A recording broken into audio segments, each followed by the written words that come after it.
Hello friends, welcome to global affairs. दोस्तों, आप सबने ये तो सुना ही होगा, अपने तो अपने होते हैं। यहाँ पे भी खबर कुछ ऐसी आई है जिसे सुनकर भारत रूस को चाहने वाले खुशी से झूम उठेंगे। अगर आप सबने मेरे चैनल को पहले देखा होगा तो मैंने इस पे वीडियो भी बनाया था कि भारत रूस के बीच रिश्ते अब कमजोर हो रहे हैं और रूस चीन की दोस्ती बढ़ती ही जा रही है। अब आप सबके मन में ये सवाल जरूर आ रहा होगा कि आखिर हुआ क्या था। तो दोस्तों, रूस भारत को मजबूर कर रहा था युआन, जो कि चाइना की करेंसी है, उसमें ट्रेड करने के लिए, और भारत रुपीज में ट्रेड करने के लिए रेडी था। बस इस कारण भारत और रूस के कई कॉन्ट्रैक्ट्स भी टूट गए। इस सब मुश्किलों के बावजूद भी रूस ने भारत के साथ कैसे अपने रिश्तों को फिर से सही कर लिया है और कैसे सारे प्रॉब्लम्स को भी सॉल्व कर लिया। वहीं सोचिए तो आखिर रूस क्यों भारत को मजबूर कर रहा था युआन में ट्रेड करने के लिए। दोस्तों, सवाल बहुत सारे हैं। इन सारे सवालों का जवाब जानने के लिए वीडियो में अंत तक बने रहे और चैनल को सब्सक्राइब करना ना भूले। दोस्तों, ये बात तो आप सभी जानते हैं कि रूस यूक्रेन वार के बाद रूस पे दुनिया भर के सैंक्शंस लगाए गए। सैंक्शंस लगाकर रूस की इकोनॉमी पूरी तरह बर्बाद करने की कोशिश की गई। यूएस सैंक्शंस के डर से बहुत सारे देशों ने रूस से अपने ट्रेड तक को बंद कर दिया, लेकिन भारत, जो कि रूस का एक पुराना साथी है, उसने रूस के साथ ट्रेड जारी रखा और ये जो भी सामान भारत ने रूस से इंपोर्ट किया वह सबका पेमेंट रुपीज में किया गया, क्योंकि सैंक्शंस लगे होने के कारण डॉलर में तो पेमेंट करना पॉसिबल था नहीं। अब दोस्तों, भारत ने रूस से सामान तो जरूर खरीदा, लेकिन भारत ने रूस यूक्रेन वार पे अपना स्टैंड हमेशा ही न्यूट्रल रखा है। वहीं चाइना, जो कि भारत का दुश्मन है, उसने रूस को खुलकर सपोर्ट किया है। यहाँ पे शायद कहीं न कहीं इस बात से पुतिन को बहुत आहत हुई, क्योंकि रूस ने 1971 की लड़ाई में भारत का मदद करने के लिए रशिया और यूके जैसे देशों से भी पंगा ले लिया और यही रीजन के कारण चीन पर रूस की डिपेंडेंसी बढ़ती चली गई। एक वक्त तो ऐसा भी लगने लगा था जैसे रूस चीन की गोद में ही जाकर बैठ चुका है। एक तरफ तो ये सारी प्रॉब्लम्स चल रही थी और दूसरी तरफ रूस के पास रुपीज का अमाउंट बढ़ता ही जा रहा था। रूस उसे खर्च नहीं कर पा रही। भारत ने 2023 में $60 बिलियन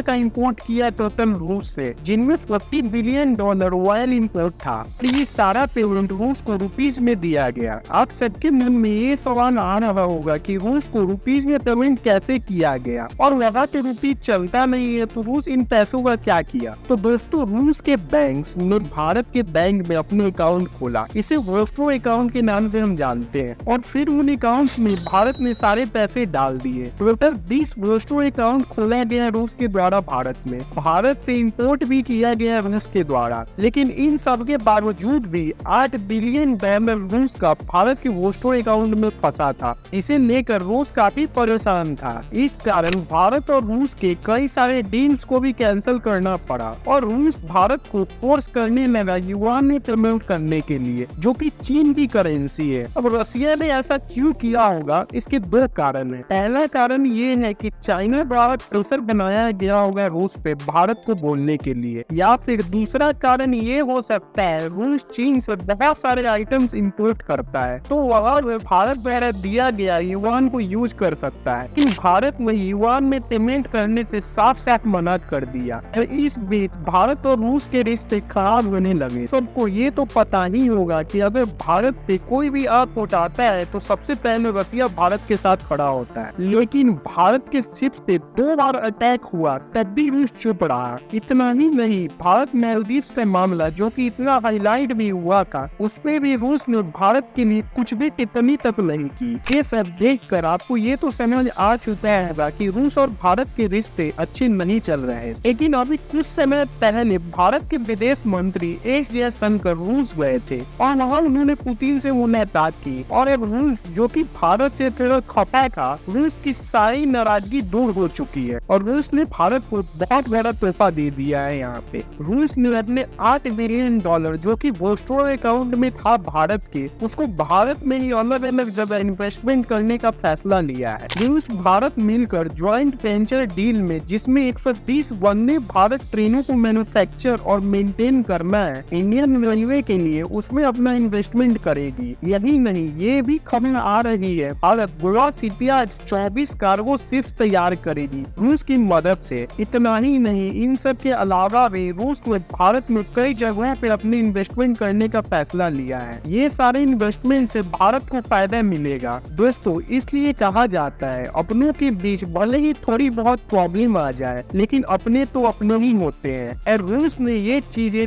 फिर से स्पष्ट कर दिया। दोस्तों आपका क्या विचार है भारत और रूस की फ्रेंडशिप पे? अपने विचारों को कमेंट सेक्शन में जरूर बताएं, और वीडियो अच्छा लगा हो तो चैनल को सब्सक्राइब करना ना भूलें। जय हिंद।